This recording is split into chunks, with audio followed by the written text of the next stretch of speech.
075-27攻击舰号称小航母要下水了，而它针对就是把我们的防线一一的压缩到后面，因此这一种就是典型的2栖登陆使用的船舰。从解放区新增的武器就看得出来了，真的台海越来越不安全，很明显就是在对标美国的嘛。如果台海战争爆发，反登陆绝对是重要的操演科目。俄乌局打下去，2023年3月，普京认为是5年，其实他是牵动台海，牵动的就是攻台计划我就继续造船，加上冲突凸显巷战的残酷性，尤其是哈马斯围点打援，伺机要伏击你救援部队，布置在台湾，整个台湾的民众来讲，这是一个灾难，始终不放弃以武力来解决台湾问题。因此，对美国来讲，他势必要拉更多人入伙，但日本就最有可能入伙的。日本可以把爱国者卖给美军，可不可以变相的供应给国军 ？Ladies and gentlemen, welcome the host. 欢迎收看今天的互来座谈，我是主持人历史哥李一修。我们今天要继续来聊我们的专家讲堂啊，开年第1集互来座谈专家讲堂。开年我们就总结一下2023年到现在这个2大火药库的动态，还有我们自己所身处的第3大火药库，共军最近准备075这个登陆舰，到底整个对台海战争它会怎么样来运用，怎么样来作战呢？3大火药库啊，2个正在燃烧啊，俄乌之战、以巴之战，还有一场战争，大家觉得可能会开始，叫做台海之战。首先呢，以色列在去年底的时候呢，整队的指挥中心呢，竟然他的这个哥兰尼旅这个精锐整个指挥组被端掉了，不可思议哦。这个也是新时代的战争的一个变化。另外，我们也看到俄乌战争呢，普丁直接这个跟世界宣告可能要打5年，也就是再打3年的意思哦。哇，这简直是让大家震惊、惊骇不已啊！与此同时呢，甚至国际媒体就猜测，如果是这样的话，中国会不会推迟或者是提早台海战争的时程？但不管会不会打，我们可以看到共军的部分呢，不断有新的船舰在下水哦。那最近最让大家 focus 的东西，075所谓的2栖攻击舰，又号称小航母啊。那这个当然是在台海作战当中非常重要一环啊。但是当然serious 的问题我们要很深度来挖掘。我们今天来欢迎呢，我们的军事最熟悉的我们的政经会总编怎么样？大家好，我又来啦。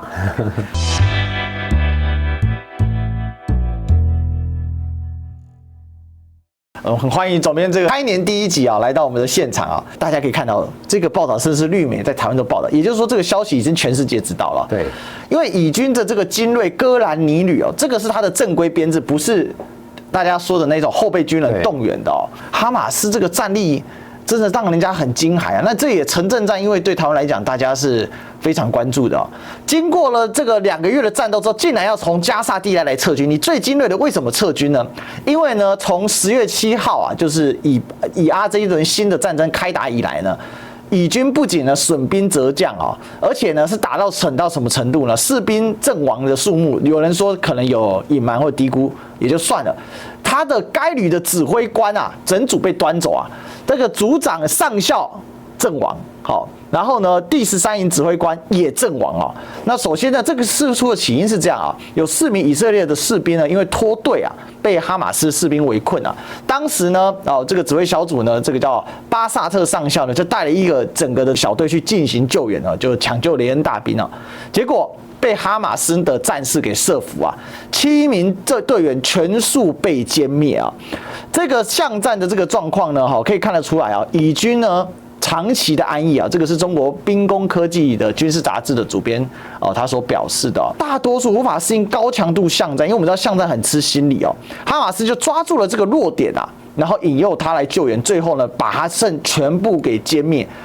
必须说以军打到现在他的阵亡数大家都说是不是有低估的状况？第二点到底消灭了多少哈马斯？以军到现在也无法确认。消灭的平民倒是非常多，都已经2万人对。因为巷战这个元素会是在台海战争中，现在美军给我们的主旋律你怎么用这个角度？我们怎么来看以军这一次最精锐的哥兰尼旅竟然遭到整个指挥部毁灭性打击？其实巷战对于攻方来讲，始终是比较难啃的骨头特别是2次大战很多激烈的巷战，是其实攻方都承受非常重大的损失。最有名就史达林格勒战役啊，是德军的第6军团整个灰飞烟灭。那另外，苏联这个陆军那时候攻击柏林的时候，柏林整个要塞化，哇，损失的坦克、损失的人员几十万人，那几千辆坦克，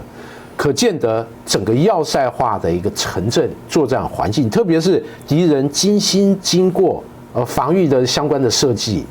各种火力支援、各种鬼雷、各种这个交叉火力，其实你很难克服。那在这次加沙，我认为对于以色列部队来讲更是难上加难，特别是加沙地区，大家知道很多地道，以军虽然动用这个美国军人所谓钻地弹，用大火力攻击，但显然你要完全清除是不太可能、不太现实的事情。因此，在这个加沙，包括北加沙、南加沙，其实我们都经常看到以军中了埋伏，尤其是哈马斯借由这个纵横交错的地道，他采取一个神出鬼没战术，特别刚才讲到那个情节，很典型的围点打援。我把一些人拘束起来，然后我伺机要伏击你救援部队，结果这指挥官就中招啦。就全军覆没。也因此我认为这个绝对不是这个单一个案，也不是最后一个个案。那随着以军地面部队更全面的进驻，包括北加沙、南加沙、全加沙，类似的场景只会不断复制。但比较好奇的就是，这个旅游打了60几天，他还是不知，他必须要后撤。是，那为什么？你感觉好像账面上阵亡的士兵不超过100名，但是事实上整旅的士兵，因为面对高强度的战争，你的心理上承受很大压力，你的肉体上疲惫不堪，因此他有必要退回本土进行一个必要的休整，否则相关的人员在这样的一个强力的工作环境之下，会呈现不堪负荷的状况。可能轻者就是你会倦怠，你会厌战；那重的话会不会发疯，会不会制裁，甚至攻击同僚？因此以军这样的把精锐部队拉回去休整，我认为是非常有必要的。这边是这个以军在战场上，我们可以看到这个其实每个表情都很凝重，这是他们受伤的战友。对，为什么刚才特别讲到说损失的人员，以军可能有低估的状况？其实我们从俄乌战到现在我记得当初还有甚至一些这个支持俄乌双方的朋友都跑来叫骂我们说，你们都在乱报数字。但我必须说现在战争官方报的数字都是乱报，只有战完之后，可能要时隔 N 年档案解密，我们才能真正知道到底有多少。这么高强度的战争，以军的心理素质本身似乎比哈马斯还要脆弱。他成功的体现了一个极度残酷的一个巷战，即便号称世界上士兵最精锐的以色列士兵，常年军备，男生做3年，女生做2年，高强度训练，然后最精锐的常备役部队哥兰尼旅进去照样被击溃。就是基本上这个旅游我先不说死亡，受伤就要没办法继续工作，没办法继续战斗，他就要后撤。一个旅如果说40%、50%，那不是受伤，就是可能精神上已经出现问题，不适合再执行任务。在这个状况下，你只能后撤啊。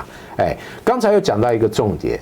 这次加沙冲突凸显巷战的残酷性和代价之大，因此让我想起来这几年这个台海地区这个相关的防务或者形势。那美国方面不断有智库，不断的有高官建议台湾应该这个加强武装。比如有人说，不是说一人一把 AK-47，对，那时候还大家在笑，为什么不是 M16或者是 M4突击步枪？我们为什么要用 AK-47？但这样也凸显了，事实上，如果把类似的巷战复制在台湾，那对整个台湾的民众来讲，这是一个灾难。试想以色列。他面对这样的环境，他平时一定很注意巷战。你面对的这个哈马斯就是巷战啊！你进入这个加沙，甚至约旦河西岸，你的部队一定会特别凸显，或者针对巷战进行加强训练，包括装备也是。我们可以看到很多以色列的坦克，它都有那种顶棚装甲，或者栅栏装甲，这是很典型因应巷战那所做的一个强化防护。但我们从哈马斯公布的图片，哇，他这个用这个反坦克火箭筒，这个打以色列坦克像打靶一样。而且我很惊讶的是，每天上传很多新的耶。是，然后还有就是人抱着爆炸装置，然后跑到前面放了人跑了。这个好像抗战的时候，其实我们那时候宣传就是哇，我与敌人共存亡，抱着这个满身的炸药与这个坦克一起这个灰飞烟灭。那哈马斯人目前就是这个状况。后来我们就发现，以色列这些坦克被攻击，我们姑且不管它是不是完全被击毁，里面人是不是完全阵亡，至少它这个坦克这个装备受损，一定是一个很严重的状况。因此我认为以色列阵亡的人数大概100来个、几百个，但他受伤的人数绝对是这个数量的好几倍。我觉得确实，因为之前不是还有这个所谓的D9超级装甲推土机，对，结果现在也没消息了。是，当时我们跟荣亚聊过嘛，我们要看那个推土机上浩浩荡荡开进去。对，我最近真的看到很多，因为以前我们觉得哈马斯他就自杀炸弹客，他其实他们现在很聪明，他们也不要轻易牺牲了。我抱着爆猎物装置放着我就跑，旁边就地道蹲进去，嘣，然后他那个一爆炸，马上反坦克再补一枪。他甚至因为以军非常仰赖坦克做掩护，毕竟说真的，他们人命比较珍贵，所以以军呢会倚着坦克步战协同前，但是他那个步战协同跟我们在俄乌战场上看到那种非常被这个战争洗礼过后的那种成熟的步战协同是不一样，他们是挨着坦克寻求那种心理的安全感。结果就常常看到影片4、5个甚至8、9个一班在那边，一颗火箭筒下去，嘣一锅端，后面的一个哈马斯跑过来放炸药又跑掉，嘣那个坦克也趴窝了。而且历史哥可以看一下以色列国防军发布的相关的影片和哈马斯发布的影片，其实内容上很不一样。对，以军他发布的可能就是一个坦克像这个可疑的建筑物，哇，尽量开炮，然后后面一串人在后面等着坦克排除障碍。这个哈马斯公布可能就是几个战士扛着火箭筒在建筑物或废墟里面，或者利用地形地物的掩护，就是打了就跑，呈现的状况完全不一样。那哈马斯它攻击目标是很明确的，不管是一个坦克、一个装甲车、一个推土机，还是一群以色列步兵，他所秀出的图片都很明确他要打什么。但以色列的这个公布的图片只是向可疑的目标区进行轰击，但里面到底有没有人，里面战果怎么样是看不出来的。其实这也呈现出这个巷战本身的环境，攻方和守方很大的不一样。对守方来讲，战场相对很透明；对攻方来讲，你面对的是非常不透明的战场，特别里面那么多地道，你很难洞悉战场的所有状况。这个要掩盖消息太不容易了哈。其实第一时间以色列断网，为什么？它很大程度是要中断哈马斯的宣传嘛。是。可即便这样，消息还是传出来，而且自媒体太发达了，对，大家都在做。但是以色列打不顺这件事，确实对整个国际局势影响非常巨大。影响最大的就是现在眉头越皱越深啊，脸越来越丑。对，泽连斯基哦，普丁竟然跟习近平说啊，我告诉你，我们要打5年啊，现在打2年，对不对？还要再打3年哦。对。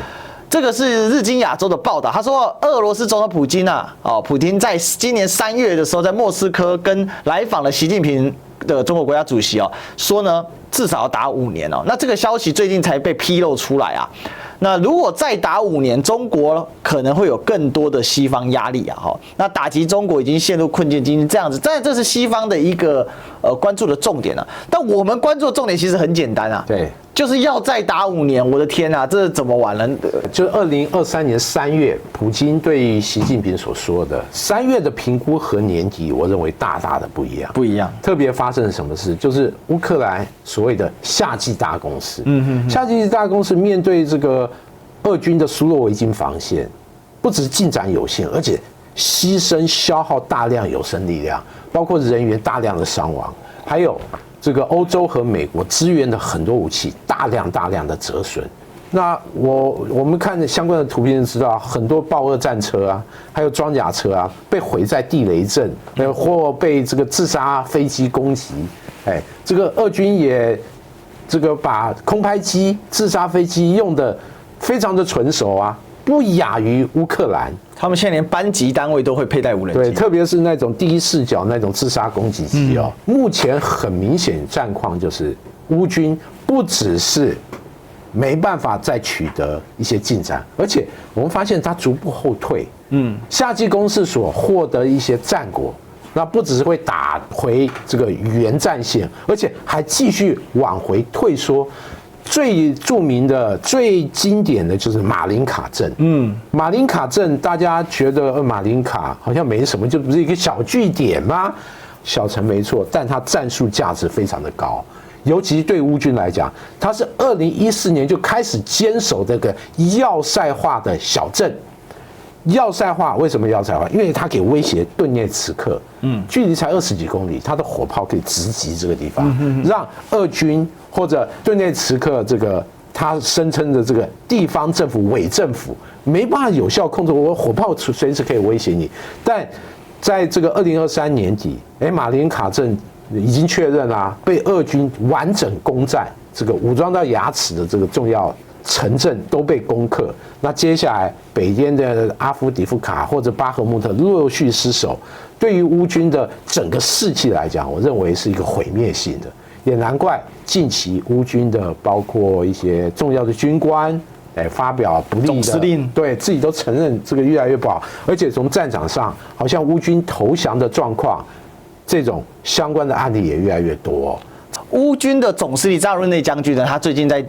记者会上面讲了一个，他犯了一个大量错误，就是说他牺牲了大量的乌克兰士兵哦，却没有阻止俄罗斯哦。他说呢，主要错误就是真的死伤太多了哦。那他接下来打算先降低伤亡啊。他说啊，乌克兰每一块土地很宝贵啊，乌军允许的实力范围进行防御。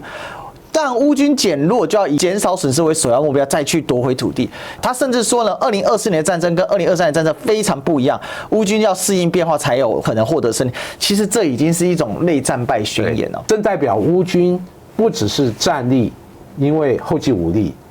那整个士气受到折损。那更糟糕就是泽连斯基到美国要钱要军费，美国国会不给，那充其量给你1-2亿美金，感觉好像封口一样。但就封口来讲，这也太少了，1-2亿连发薪水都不够。对，另外从这个欧洲这个部分，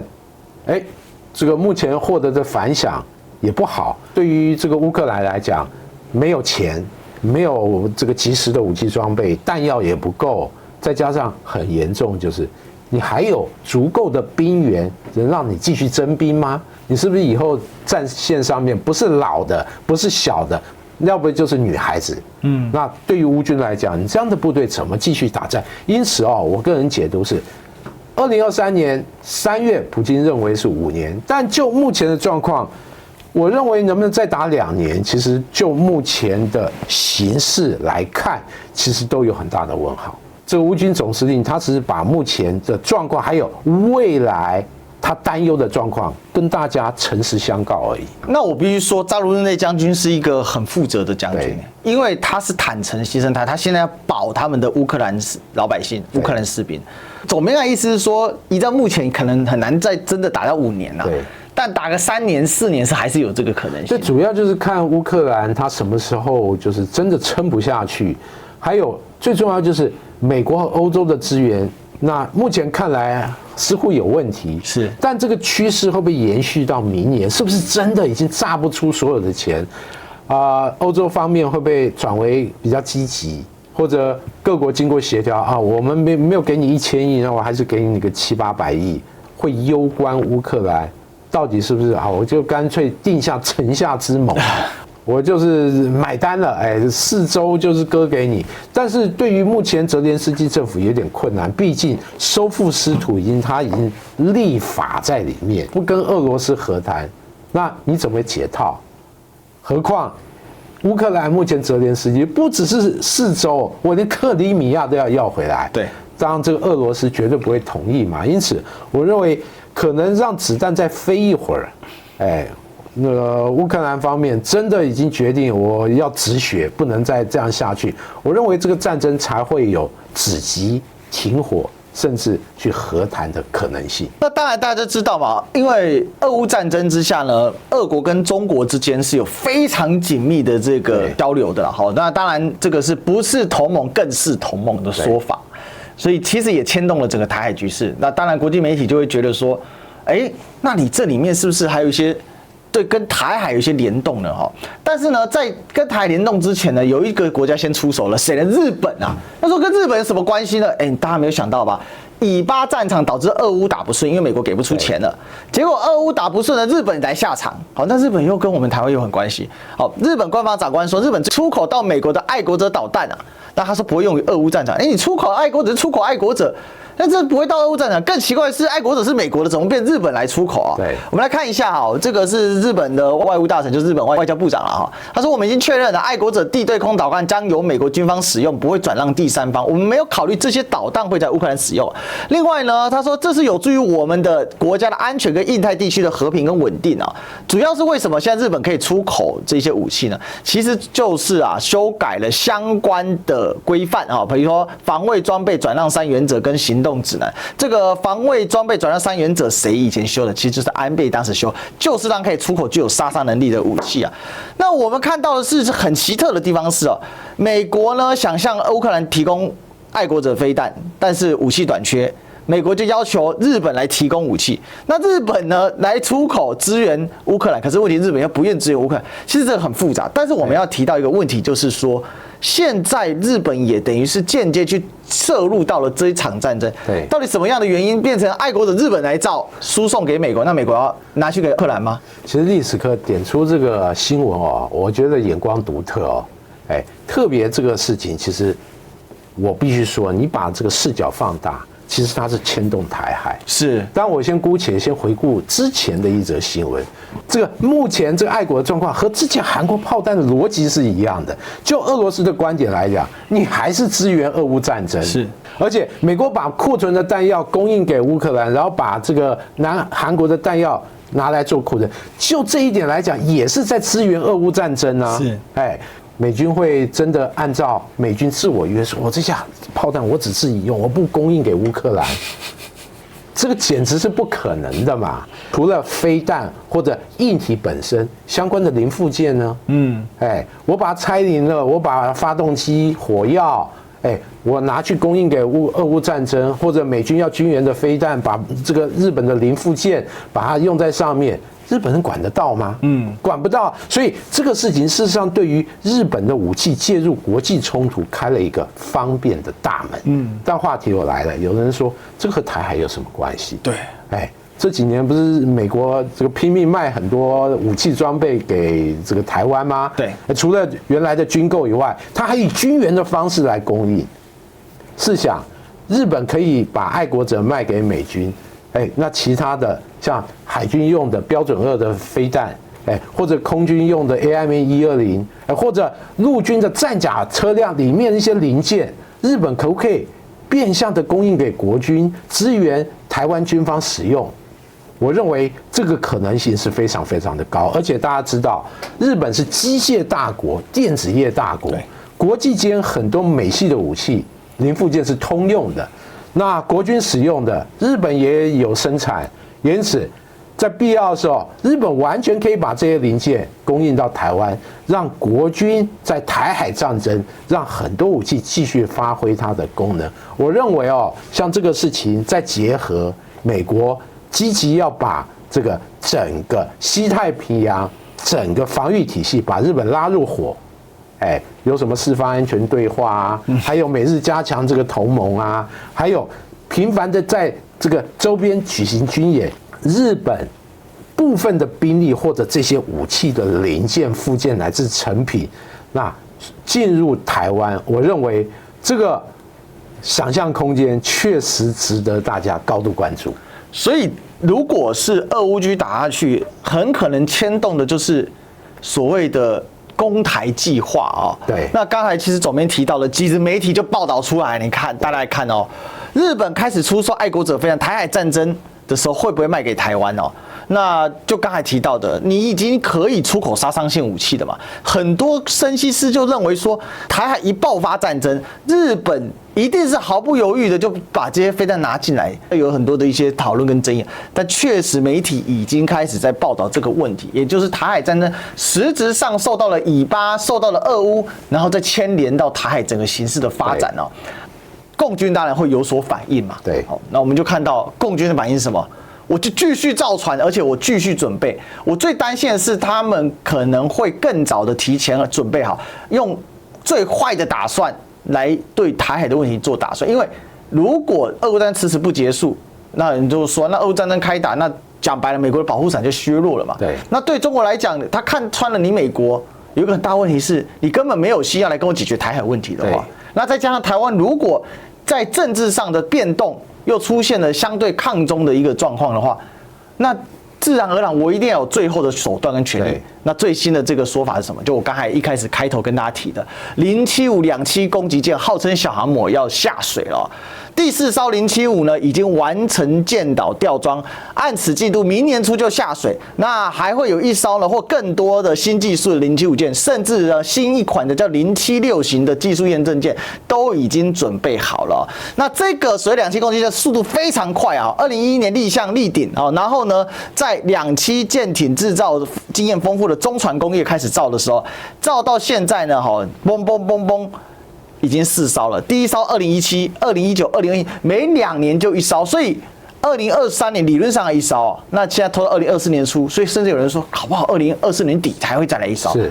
这个2栖攻击舰它到底扮演什么样的角色？那根据这个报道啊，这个攻台计划其实跟2栖攻击舰可能很有关系。这个就是075-2栖攻击舰啊。大家看它的外形有没有像一艘航空母舰？比如说夹平直的一个甲板，上面要放飞机哦，它是放直升机。对，所以就是大家会称之为小航母。但事实上啊，这2栖攻击舰和航空母舰其实它是完全不同使用概念的大型水面载台。像2栖攻击舰，它必须说它是属于一个兵力投射的载台，所以兵力投射就是2栖攻击啊，用它除了甲板可以让它有像直升机、无人机操作的这个环境和功能以外，大家还知道它整个舰体里面它是有湿污、干污的分别。湿污就是里面可以搭载像登陆艇、气垫登陆船这样的一个这个2栖攻击的一个载台输具，然后这些登陆艇就是搭配像海军陆战队，还有陆战队配备的像这个054这个2栖战车，突击炮，飞弹车，或者高机动运输车，或者自行火炮等等。所以它的这个功能是协助这些陆战队和它的武器装备向海岸进行2栖登陆，而它上面的直升机是支援2栖登陆，从空中给你来一个辅助攻击，所以它基本上是具备从海面上向地面进行2栖攻击，还有从空中进行空中的立体火力突击或火力攻击，或者兵力的输送。因此它是具备这个比传统的2栖攻击更复杂的立体空间作战能力。而航空母舰它就不需要考量那么多，航空母舰是一个火力投射的一个载台。它最重要就是上面有一些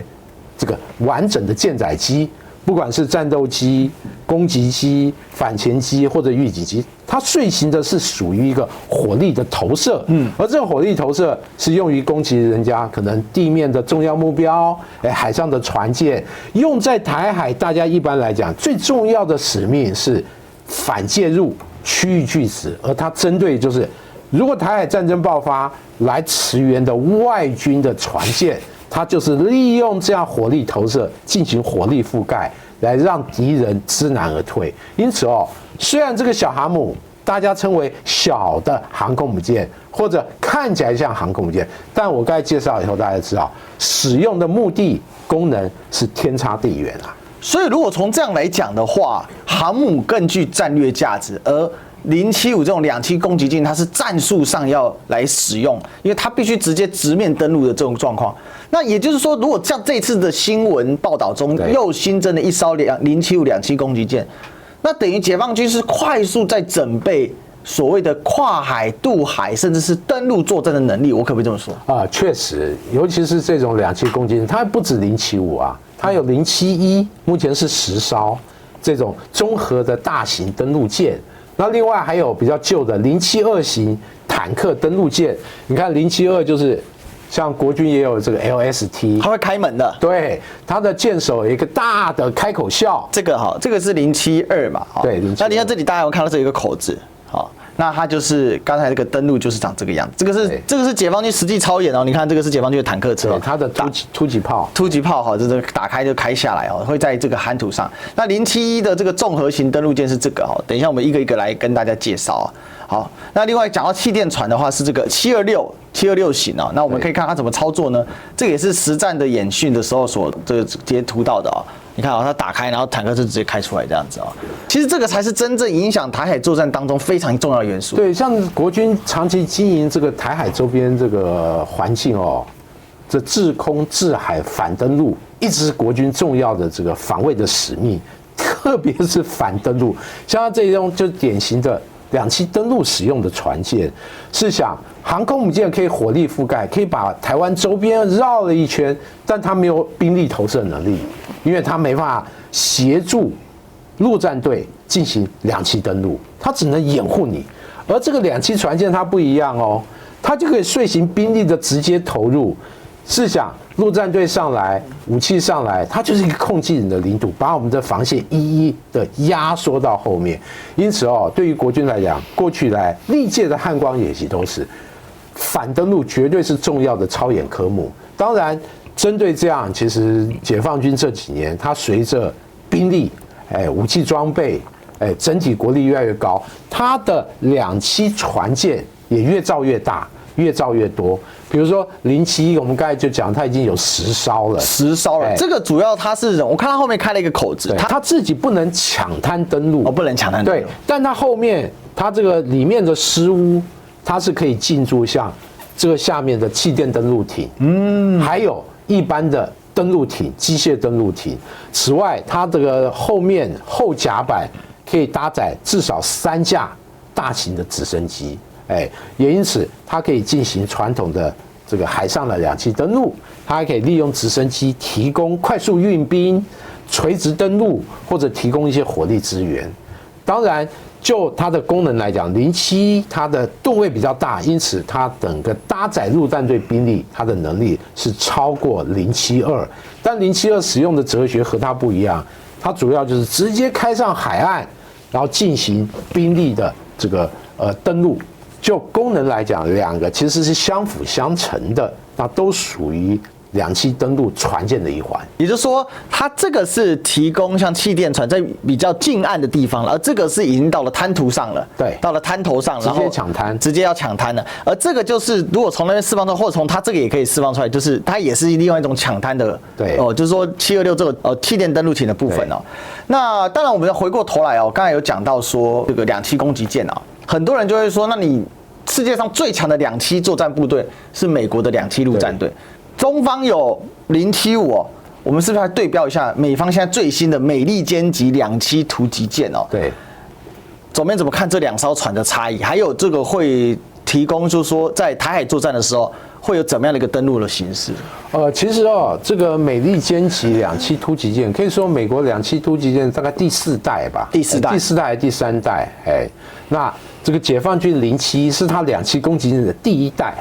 因此就科学和技术发展的逻辑来讲，那075远远没有美利坚综合设计那么成熟，功能那么好，毕竟美国已经造了好几代，因此上面的各种配备，还有它的整个设计的这个适合性，这个实际操作务实面的一些考虑，我认为美国人绝对有碾压式的优势。他们经常在派，对，他经常在用，已经从2战结束，1960到现在，已经用了好几代，而且它上面配备的这个舰载飞机也远比解放军完整。它上面除了运兵直升机以外，它还有攻击直升机，还有 MV-22B 这种可倾旋翼的那种运输机、鱼鹰机，兼具运输机和直升机双重的特质。那另外它在战斗机这个部分也有哦。第一代的像 AV8B 这种短场这个垂直起飞或短场起降飞机，那目前更先进一代叫做 F35B， 垂直起降是第5代战机，是逆中战机，但它可以在美利坚上面操作。而解放军这个075目前在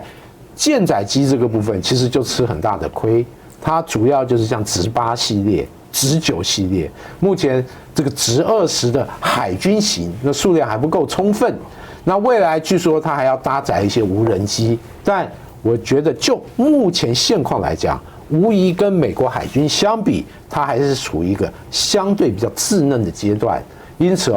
这个075，我认为它这几年已经有3艘在服役，第4艘在下水在西装，未来它必须要在不断的在使用中累积经验，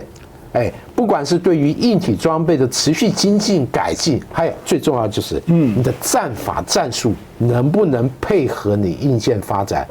日益完善，这个可能是衡量它战术或者这个实战能力一个更重要的指标。对于075来说，它用在台海作战方面，当然经验上比较欠缺，对，但是就舰种舰型来说是已经具备了，很明显就是在对标美国的嘛。对，这个对于解放军海军来讲，我等于已经实现了从无到有，而且从有的基础上，我正在日益精进中。因此第4艘大家都认为，这第4艘会不会有一些不一样？比如说，会不会装电磁弹射器？还是说，谣传中的076，它会针对075？那在这个整个舰型的设计，乃至于上面重要装备的配备，比如说电磁弹射器，或者这个雷达，或者指挥管制系统，有什么不一样？还是你除了航空功能以外，你在2栖支援能力这个部分又获得什么优化？根据以前075不足的地方做一些修改。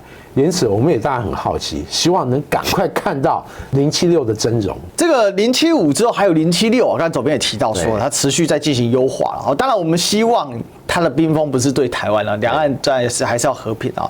那当然，我们也介绍了很多那个船舰，我们也来做一点研究好了就是说，因为2栖攻击舰，其实我们过去讨论的3航母讨论了很多，我们讨论的3航母的舰载机讨论很多，我们刚才也讨论的这个，它可能在登陆现场用到相对较小的舰艇，但就放诸世界来说呢，其实这个2栖攻击舰这几年蛮夯的对，各国也都持有的也不少那我现在看这边这边呢，美国它是列出黄蜂级或者叫胡蜂级这个是美利坚级的上一代。那这个是地里亚斯特级，这个是意大利的对，那这个也有人说叫轻航母轻航母，它有滑跳甲板这个075型那另外呢，这个西班牙的胡安卡洛斯级西班牙这台胡安卡洛斯级呢，也被认为说是轻航母它也有滑跳甲板。对，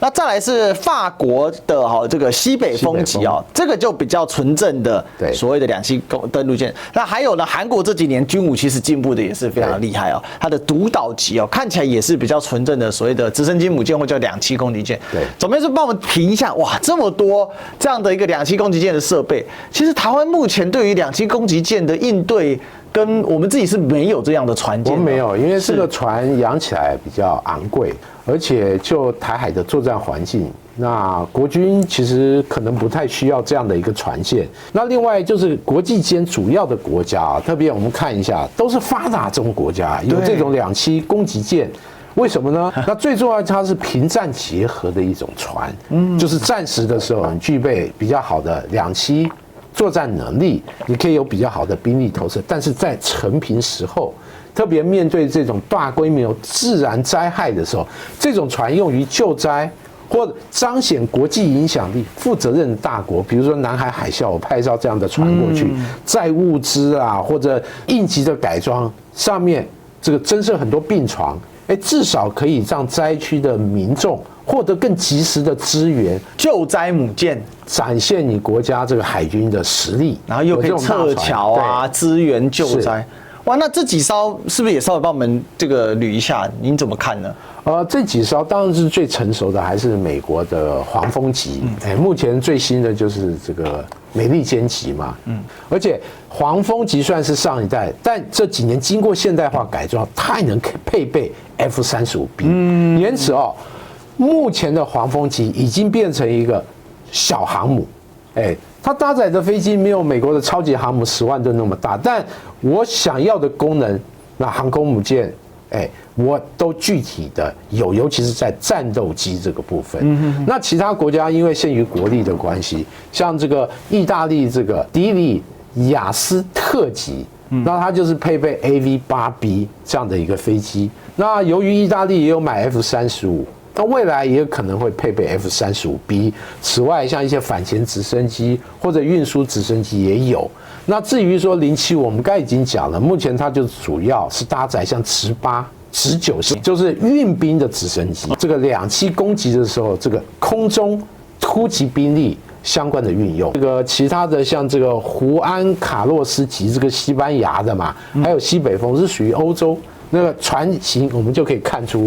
比之前的船都小1号，它就算是一个比较经典、功能更为单一这种2栖攻击舰，而不具备比较好的像搭载战斗机的能力。至于说这个韩国的独岛级，那目前它也有2艘了耶。对，那它都是属于配置直升机为主。据说韩国未来它可能直接跳过2栖攻击，它也要制造小型航空母舰。所以它将来可能会模仿像是意大利这种里亚斯特级的这种配置，甚至更大。我认为它可能希望发展的是像美利坚级这样的一个具备比较完整航空母舰作战能力的船。所以这个是国际军备竞赛。我要问的问题是说，三航母成型，再加上这么多的075，还有各类型的这种舰艇，它会是一个什么样的搭配来针对台海作战的部分呢？解放军的这个航空母舰主要它是火力投射嘛，火力投射，它主要是制约外军对于整个台海作战环境的这个干预。比如说最明显的就是这个美国海军的航舰打击群啊，解放军在动用航空母舰的时候，它不是只有航空母舰，它一定会搭配陆基的这种像歼16战轰机。轰6的这种远程的这个打击的轰炸机。此外，最重要的就是还有外圈最外环的火箭军的各种中程或者中远程的这种反舰弹道飞弹。东风系列，对，东风21D 啊，东风26啊，还有东风17，东风17还是极音速、高超音速的攻击飞弹。这个火力覆盖对美国来讲威胁很大。另外，解放军海军的其他具备远程攻击能力的船，比如说055型这个驱逐舰，那目前已经搭配像射程600多公里的鹰击18，那据说更先进的打击范围更远的这个鹰击21，也就是从东风21修改过来的舰载的远程的反舰弹道飞弹，那它未来也有可能把它的攻击范围从这个鹰击18的600公里左右增加到2000公里以上。那水面舰可以用，我前舰是不是也可以用？是不是像039系列或者093核攻击前舰，这些也可以搭载？因此，它所谓的反介入区域拒止，不只是用航空母舰，还包括它水面舰，还有水下的前舰，还有这个空中的各种战轰机、轰炸机，乃至于火箭军的飞弹的火力覆盖，来共同达成它火力远程覆盖，有效达到区域拒止或反介入作战的目的。是，那对于这个台海的影响，会不会有导致战争提前的一个状况，或者是说我们该如何来应对会是比较好？我认为大环境对于美国要干预这个台海其实越来越不利了，特别是既有俄乌战争，又有以色列和巴勒斯坦冲突，因此对美国来讲，他如果还是要维持一个介入台海这么积极的态度，他势必要拉更多人入伙。当然，日本就是这个里面最有可能入伙的，所以才会跑出来造爱国者飞弹。对对，这个爱国者或者其他武器或者零附件的这转移等等。但对于日本来讲，是不是实现正常国家更好的机会？特别大家注意到，日本已经跟澳大利亚、跟英国签了部队准入协定，因此这一阵子我们看到，日本自卫队战机也部署在澳大利亚，未来它的船舰部署在欧洲，或者近期不是菲律宾说，你是日本跟我签这共同防卫，你可以这个进驻我这边。我们可以看出，日本对于说拓展自己国家的触角，特别是军事安全这个部分，越来越有兴趣，行为越来越大胆。还有日本也要装备所谓攻击性武器，要买战斧巡弋飞弹。从种种迹象可以显示，美国觉得自己没办法撑住第一岛链，我邀日本尽量鼓励日本再武装。因此，对于日本来讲，确实是展现它日本国际影响力，那逐渐成为一个正常国家。我认为对日本来讲，其实很有吸引力的。那事实上，它就在反映一个问题嘛，对，就是台海对于美国来讲，战争的风险在直线在上升，是，否则它不需要让日本再武装。对，好，我最后我们用这张图来给大家做一点总结了我们可以看到呢，这个世界这么大，这么多地方但常常在打仗的地方呢，除了非洲内部在打仗之外，最主要在哪里？其实就是所谓的世界3大火药库嘛。那巴尔干本身是比较稳定下来，当然还是有个塞尔维亚问题，但其实乌克兰它就是一个延伸的巴尔干问题。乌克兰问题其实就是所谓的俄罗斯跟欧洲的权力平衡点在哪里？权力碰撞。对，那因为苏联解体的太仓促，那导致的结果就是俄罗斯的线已经退到了已经都退出了巴尔干了，但其实它是从巴尔干一路以过来的地缘冲突。那我们看到以巴正在开打，所以大家才会来关注到说，哎呀，这个朝鲜这个就是两韩问题跟台海问题要怎么来解决？那我们今天从今天这样探讨过来，其实我们可以看到，解放军是做了最坏的打算跟准备。中国大陆对两岸的政策还是以和平统一为目前主要基调。但其实他的底线思维这样的态度很明显，就是我在军事上我还要做更充分的准备，我始终不放弃以武力来解决台湾问题，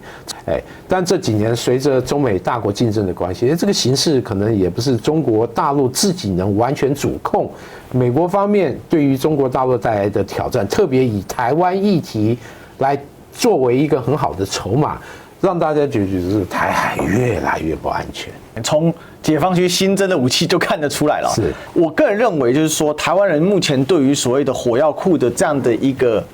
警觉心还是太低了那更重要的事情是我们有周边发生了非常多的新闻，但是当我们报道一头热的时候，当西方还在关注的时候，我们看到的是蛇岛英雄无敌的这个乌克兰的空中幽灵，他好像一个人可以抵好几十个。可是，在我们已经完全把这目光移开的当下，所以整个这个事情的变化，那当然这个变化的源头更是前面我们刚才讲以巴战争，看似弱不禁风的巴勒斯坦人，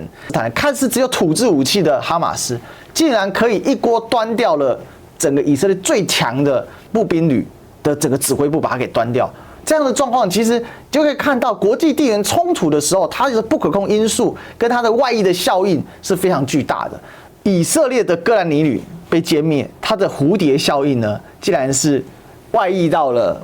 乌克兰更难获得资源。那乌克兰更难获得资源，俄罗斯原本期长达5年的期程就缩短，而这缩短的同时呢，加速的变成解放军在加速准备对台海做最坏打算的准备。对。所以它就是一直联动这个一个联心，真的让人是捏把冷汗。所以进入2024年，我想